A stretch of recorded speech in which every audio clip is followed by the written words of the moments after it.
All welcome back to TT views. இன்னைக்கு நம்ம சேனல்ல நம்ம கிட்ட எந்த ஒரு வெஜிடபிள்ஸும் இல்லாத போது வெறும் அப்பளத்தை மட்டும் வச்சு ஒரு குழம்பு பண்ணி சாப்பிடலாம். ரொம்ப டேஸ்டியா இருக்கும். நான் சொல்ற மெத்தட்ல நீங்க பண்ணீங்க அப்படின்னா ரொம்ப ரொம்ப சூப்பரா இருக்கும். ஸோ நமக்கு வெஜிடபிள்ஸ் எதுவுமே தேவைப்படாது. இப்போ வாங்க வீடியோக்குள்ள போகலாம். இன்னைக்கு நான் இந்த அப்பளப்பூ குழம்புக்கு மோதிர அப்பளம் அப்படின்னு சொல்லுவாங்க, அதுதான் நான் எடுத்திருக்கேன். ஃபர்ஸ்ட் நம்ம அதை பொரிச்சு எடுத்துக்கலாம்.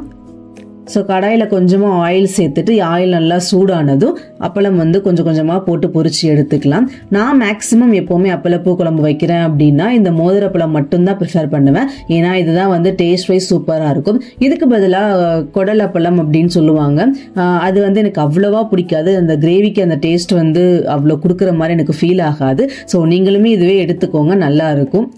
நான் ரிமைனிங் இருக்கிற எல்லா அப்பளமும் பொரிச்சு எடுத்துக்கிறேன். அப்பளம் பொரிச்சு முடிச்சதுக்கு அப்புறமா நம்ம கிரேவி பண்றதுக்கு ஸ்டார்ட் பண்ணிடலாம். அதுக்கு ஒரு கடாயில 3 டேபிள் ஸ்பூன் அளவுக்கு கடலெண்ணெய் சேர்த்திருக்கேன். உங்களுக்கு என்ன கொஞ்சம் கம்மியா வேணும் இல்ல கூட வேணும் அப்படின்னாலும் கூட நீங்க சேர்த்துக்கோங்க.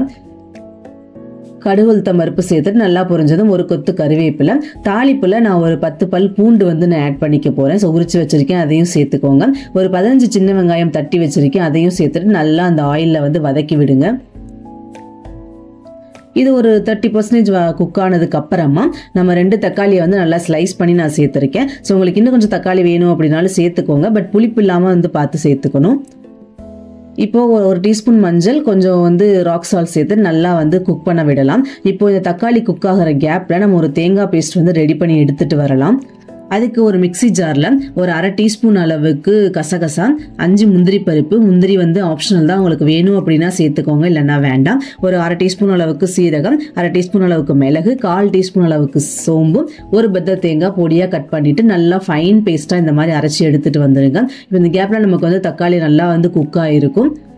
நான் குழம்பு மிளகாய் தூள் ஒரு 3 ஸ்பூன் நான் சேர்த்திருக்கேன். உங்ககிட்ட இந்த குழம்பு மிளகாய் தூள் இல்லை அப்படின்னா சில்லி பவுடரும் கொத்தமல்லி பவுடரும் ஆட் பண்ணிக்கோங்க. நான் இந்த குழம்பு மிளகாய் தூள் எப்படி பண்ணணும் அப்படின்னு ஒரு வீடியோ கண்டிப்பாக நான் அப்லோட் பண்ணுறேன். ஸோ நல்லா வதக்கி விட்டுட்டு நம்ம ரெடி பண்ணி வச்சிருக்கோம் இல்லையா தேங்காய் பேஸ்ட்டு, அதையுமே சேர்த்துட்டு நல்லா மிக்ஸ் பண்ணி விடலாம். இது ரொம்ப ரொம்ப டேஸ்டியாக இருக்கும். ஸோ ஒரு டைம் சாப்பிட்டீங்க அப்படின்னா உங்களுக்கு இன்னும் சாப்பிடணும் அப்படின்ற மாதிரி தோணும். நல்லா மிக்ஸ் பண்ணிட்டு நான் இப்போ ஒரு இந்த ஜார்லேயே ஒரு 2 ஜார் தண்ணி சேர்த்துருக்கேன். உங்களுக்கு எவ்வளோ வேணுமோ சேர்த்துக்கோங்க, பட் ரொம்ப தண்ணியாக இல்லாமல் கொஞ்சம் ஓகே, அந்த கிரேவி டெக்ஸ்சர் கிடச்சிச்சு அப்படின்னா கொஞ்சம் நல்லா இருக்கும். ஸோ அதனால பார்த்து தண்ணி சேர்த்துக்கோங்க. இப்போ தண்ணி சேர்த்துருக்கேன், ஒரு கொதி வரட்டும். இப்போ ஒரு கொதி வந்தது, ஒரு 2 டேபிள் ஸ்பூன் அளவுக்கு நல்லெண்ணெய் சேர்த்துக்க போறேன். நல்லெண்ணெய் சேர்த்துட்டு நல்லா கொதி வரட்டும். நல்லெண்ணெய் சேர்த்ததுக்கு அப்புறமா நல்லா கொதி நமக்கு வந்துருச்சு. இதுக்கப்புறம் நம்ம பொரிச்சு வச்சிருக்கோம் இல்லையா அப்பளம், அதை சேர்த்துக்கலாம். ஸோ அப்பளம் போட்டதுக்கு அப்புறமா ஒரு 2 மினிட்ஸ் அப்படியே குக் ஆகட்டும். அதுக்கப்புறம் நம்ம ஸ்டவ் ஆஃப் பண்ணிடலாம். அந்த கிரேவியில் அப்பளம் ஊற ஊற நல்லா சாஃப்டா இருக்கும், சாப்பிடும்போது ரொம்ப நல்லா இருக்கும். ஒரு 2 மினிட்ஸ் மட்டும் அப்படியே இருக்கட்டும். உங்களுக்கு அதில் போட்ட உடனே உங்களுக்கு அந்த ஃபீல் தெரியும், உடனே சாஃப்டான மாதிரி இருக்கும். அது ஜஸ்ட் ஒரு வாட்டரில் போட்ட மாதிரி சாஃப்டான மாதிரி இருக்கும்.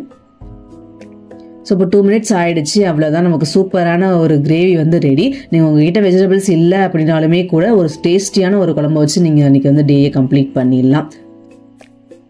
அவ்வளோதான். நல்லா சுட சுட சாதம் வச்சுட்டு குழம்பு வச்சு சாப்பிட்டீங்க அப்படின்னா சூப்பராக இருக்கும். ஸோ நீங்களும் மறக்காமல் உங்கள் வீட்டில் ட்ரை பண்ணுங்க. ட்ரை பண்ணிட்டு எப்படி இருக்குது அப்படின்னு மறக்காமல் கமெண்ட்ஸில் சொல்லுங்கள். நான் என்னோட சூப்பரான ரெசிபியோட உங்களை மீட் பண்ணுறேன். டாடா, பை.